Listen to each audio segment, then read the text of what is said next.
Part 1. The door you're afraid to open is hiding everything you're looking for. There comes a moment in every person's life when the distractions go quiet. The noise of the world fades. The things that used to excite you, money, status, approval, suddenly feel empty. You sit with yourself, maybe for the first time in years, and you feel it. A presence, a pressure, a haunting silence wrapped in the shape of a question: who am I when no one is watching? That question is the first knock from the ancient demon within a part of you older than your name, more powerful than your thoughts, and far more honest than your ego. This is not the kind of demon you see in horror films. It doesn't come to possess you. It already owns part of you. It's the part you locked away when you were too young to understand pain. It's your buried grief, your repressed rage, the shame you carry like a second skin. It's the voice that whispers, you're not safe to be seen, or you're too much, or worse, you're not enough. And for most of us, we spend our entire lives trying to avoid it through work, through relationships, through achievements, through addictions that look socially acceptable. But here's the philosophical truth: what you avoid controls you. What you face, you transform. The Stoics knew this. Marcus Aurelius wrote, "The impediment to action advances action. What stands in the way becomes the way."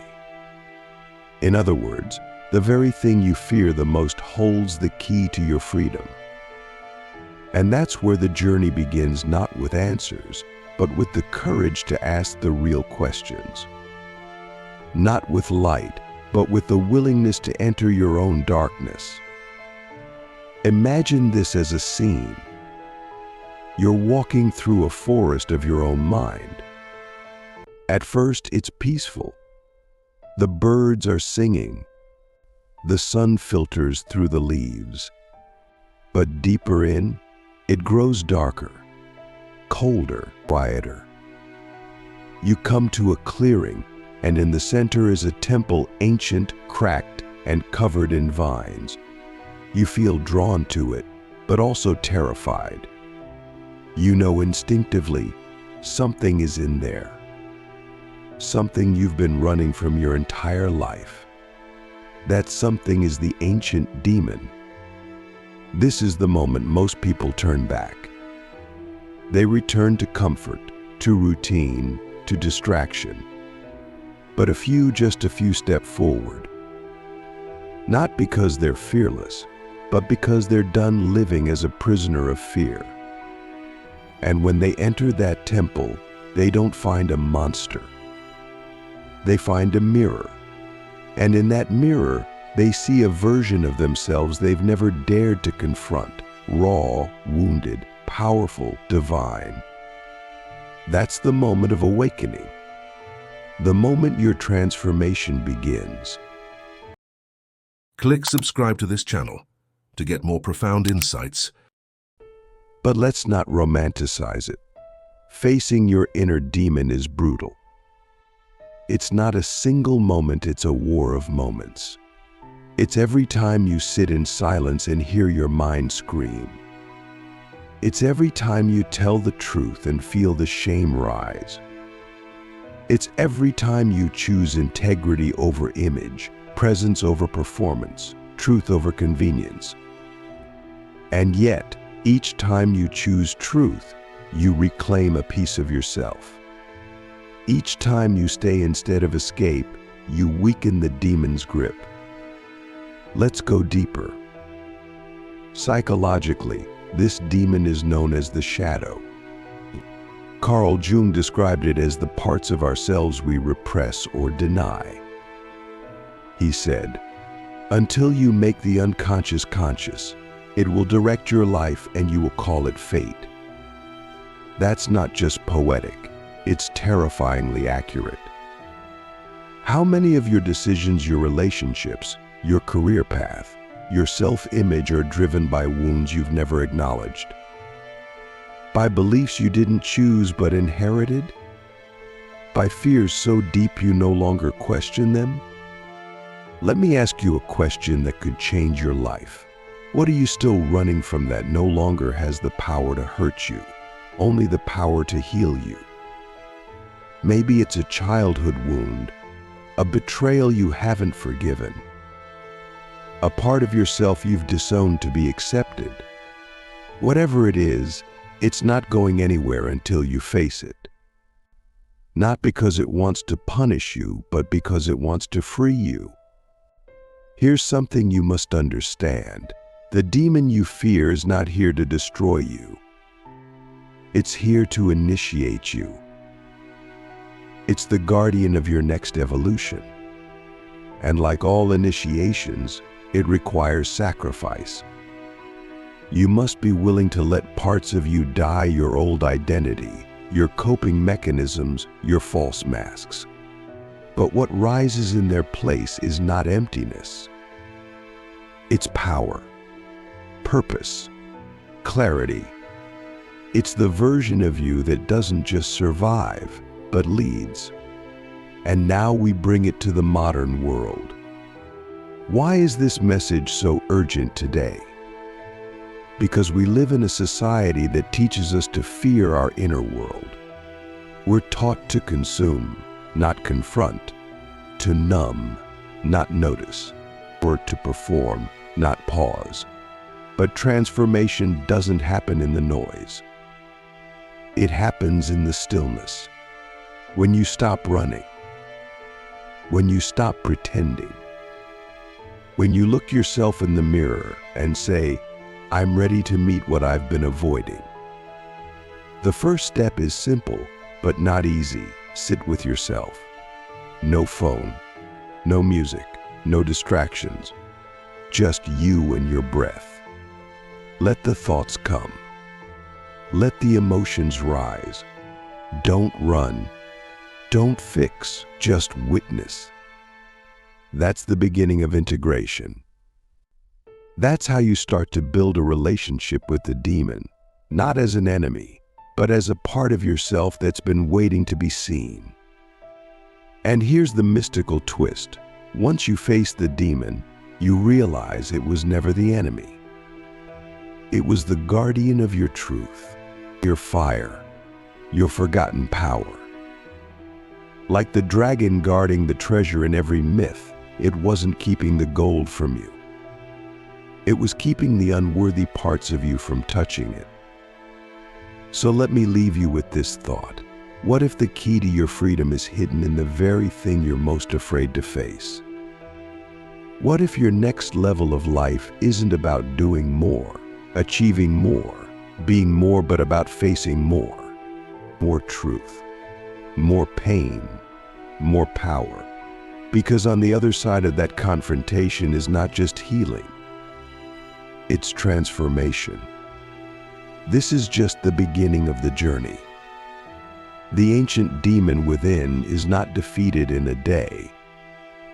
It must be faced again and again, each time with more courage, more clarity, more compassion. But every time you face it, you rise.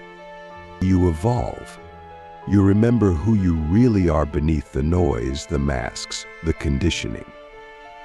And that remembering is where your life truly begins. Part 2, the inner war you've been avoiding is the battle that sets you free. Let's go deeper into the temple.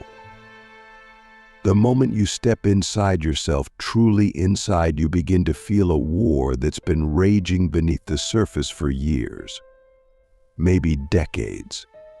It's not the war people see. It's not the one you post about or talk about over coffee.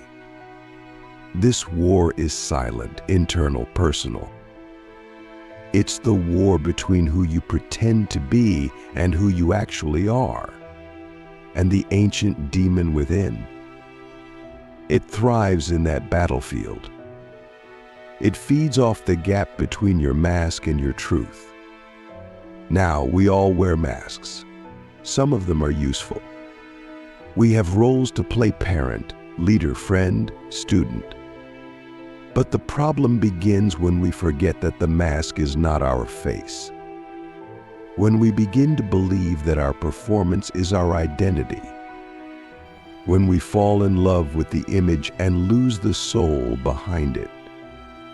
This is where the demon gets strong, when you live for validation instead of alignment, when you say yes to avoid rejection, when you build a life that looks impressive but feels empty.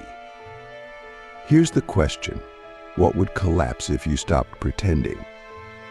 Would your relationships survive your honesty? Would your career withstand your authenticity? Would your self-image shatter if you no longer needed to be admired? These are terrifying questions, but they are also liberating. Because the moment you stop performing, you create space to become. And that space is where the real transformation begins, not when you add more, but when you shed what was never you to begin with. Philosophers throughout history have spoken of this inner war. Friedrich Nietzsche wrote, "One must still have chaos in oneself to be able to give birth to a dancing star." The chaos is the confusion, the resistance, the pain of unlearning everything you thought you had to be. But the star, the light, the clarity, the truth that is born only from facing the fire. From walking through the inner battlefield with your eyes open, your heart cracked, and your soul ready for war. Let's be honest, most people don't want transformation. They want relief. They don't want truth. They want comfort. But comfort is the enemy of growth. And the demon knows this. It will offer you distractions, temptations, false peace. It will whisper, "Just stay here. It's not that bad." And if you listen, you'll survive, but you won't live. Because to live is to risk, to feel, to burn. And yet, here's the paradox. The pain we avoid is often the doorway to the peace we seek. The grief you've buried, that's where your compassion lives. The anger you suppress, that's where your boundaries are born. The fear you run from, that's where your courage is waiting. Every piece of you that you've disowned holds a gift, but you have to reclaim it, not by fighting it, by listening to it. Carl Jung said it best, "The gold is in the shadow." Meaning, the parts of you that you hide, your shame, your envy, your insecurity, those parts don't need to be destroyed. They need to be integrated. They carry information. They tell the story of who you became in order to survive. But you're not here to just survive anymore. You're here to remember who you were before the world taught you to be afraid of yourself. This is where the real work of transformation begins, shadow integration. Not killing the demon, but understanding it. Asking it, "What are you here to teach me?"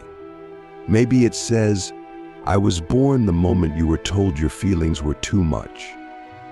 Or, "I appeared when they laughed at your dreams." Or, "I've been protecting you from rejection by keeping you small." And suddenly you see it's not evil. It's wounded. It's scared. It's you. And the only way forward is through radical self-compassion. But don't mistake compassion for passivity. This is warrior work. It takes strength to sit in your own fire. It takes discipline to stop numbing and start noticing. It takes courage to speak your truth when your voice trembles. This is not self-help. This is spiritual warfare. And every time you choose awareness over avoidance, you take back sacred ground inside yourself. Let me ask you something deep. If you were no longer afraid of your own darkness, How powerful would you become? What would you create if shame no longer dictated your decisions? Who would you become if guilt didn't hold the steering wheel?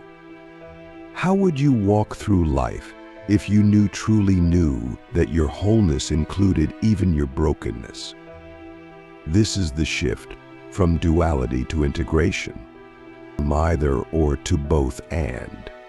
You are both light and shadow, both divine and wounded, both student and teacher. And the demon is not your opposite, it is your mirror. It shows you the parts of yourself you've abandoned. And when you reclaim them, you become whole, not perfect, not pure, but real. And in that wholeness, everything changes. You begin to move differently. You stop chasing love and start embodying it. You stop fearing rejection and start trusting alignment. You stop performing for approval and start living from purpose. This is not just emotional healing, it's existential awakening. It's the moment you realize that the life you thought you wanted was built on who you thought you had to be.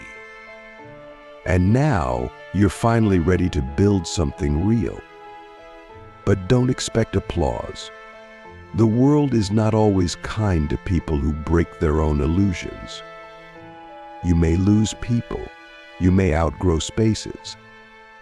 You may find that the more authentic you become, the less you fit in. That's okay. As Seneca said, it is not that we have a short time to live, but that we waste much of it. Your time is too sacred to waste playing small. If the cost of your truth is their approval, pay it. If the cost of your freedom is discomfort, welcome it. Because the reward is not comfort, it's clarity. So what's the next step? It's not a 10-step plan. It's a single moment of honesty. One truth spoken. One emotion felt. One pattern broken. One mask removed. That's how the war starts to shift. Not with explosions, but with awareness.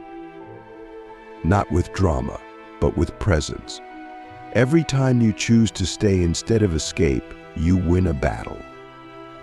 And eventually, the war begins to end, not because the demon disappears, but because you no longer fear it.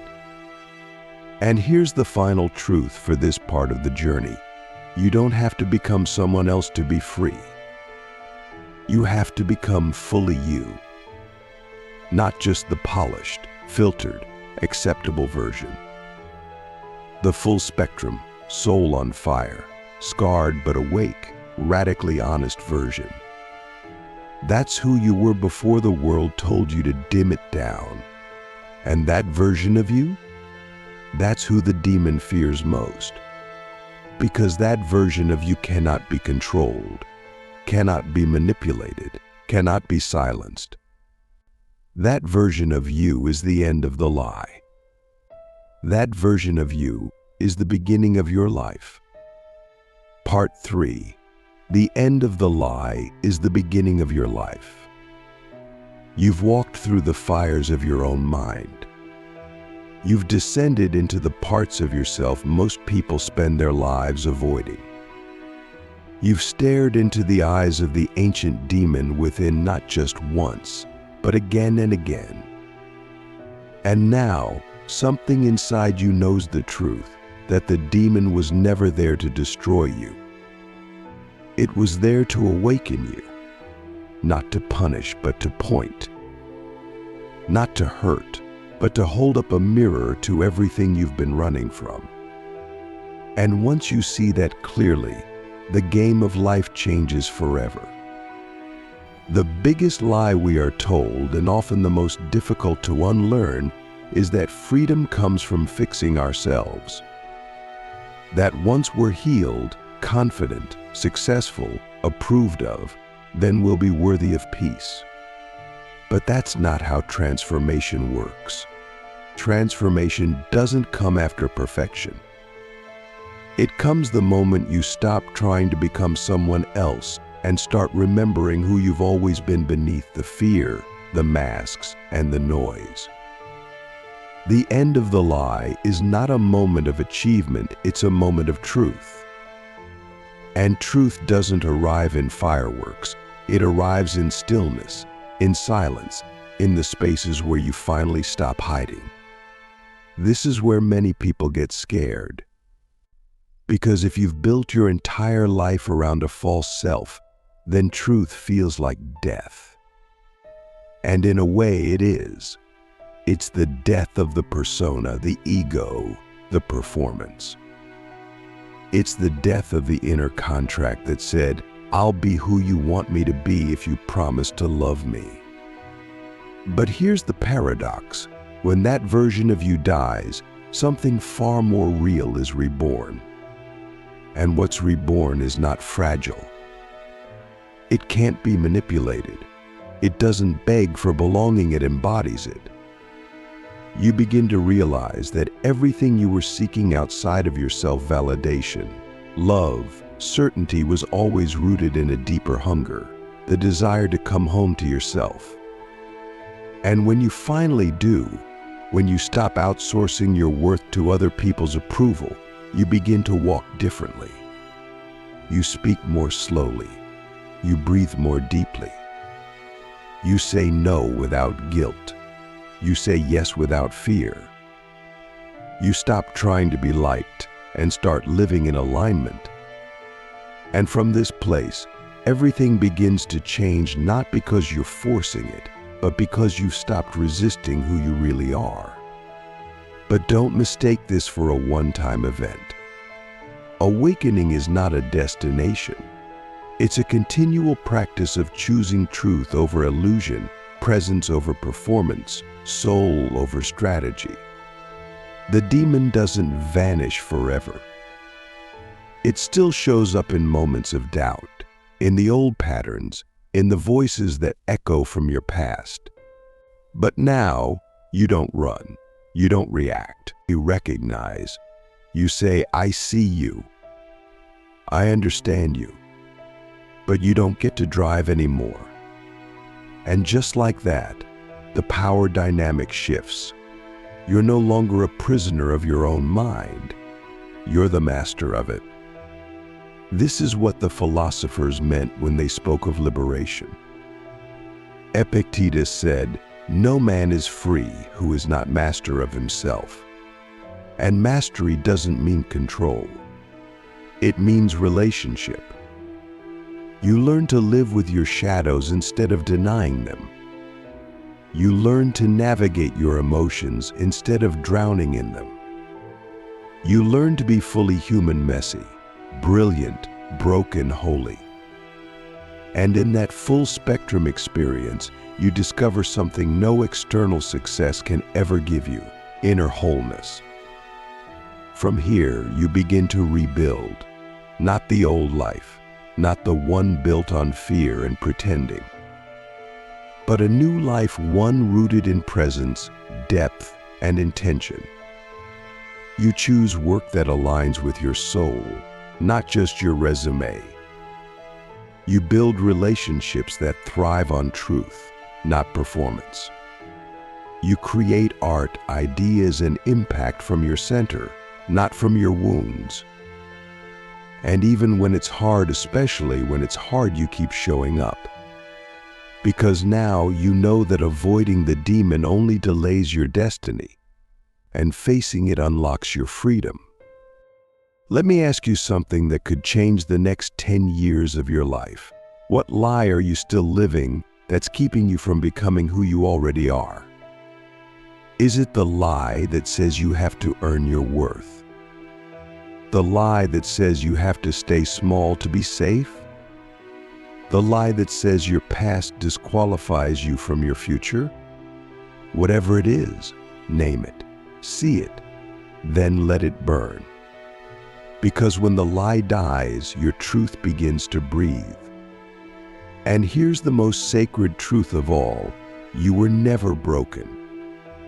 You were buried. Beneath the conditioning, the trauma, The fear your essence remained untouched. It was always there, waiting for you to return. And the demon? It wasn't your enemy. It was the alarm clock, the wake-up call, the sacred resistance that said, you are meant for more, but you have to go deeper to find it. And now you have. You've gone into the temple, faced the fire, reclaimed your truth. So where do you go from here? You live fully, fiercely, truthfully. You stop waiting for permission and become your own authority. You stop asking the world who you are and start telling it. You become the kind of human who inspires others to face their own demons not by preaching, but by embodying what's possible. You become a living reminder that transformation is real, that freedom is possible, that truth is worth it. And maybe, just maybe, someone out there watching your journey will feel something stir inside them. A whisper, a call, a curiosity to step into their own temple. And in that moment, your healing becomes more than personal, it becomes collective. You're no longer just changing your life. You're changing the world, one honest breath at a time. The ancient demon isn't gone. It's transformed because you are. And that is the beginning of your life.